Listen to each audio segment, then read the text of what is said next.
Hypernormalization describes a state where abnormal conditions become accepted as normal. It occurs when systems fail slowly enough that people adapt instead of resisting. Over time, contradictions stop feeling surprising and begin to feel inevitable. People sense that something is wrong, but feel powerless to change it. To cope, societies create simplified stories that explain a complex reality. These narratives offer comfort, not accuracy. As a result, obvious flaws are ignored rather than confronted. What once caused outrage becomes background noise. Media repetition plays a key role in this normalization process. When crises are constant, attention becomes fragmented.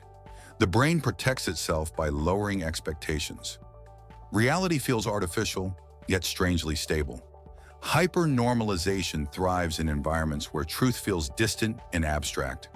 People continue daily routines while sensing quiet decline. This creates a gap between lived experience and official explanations. In such conditions, normal no longer means healthy, only familiar.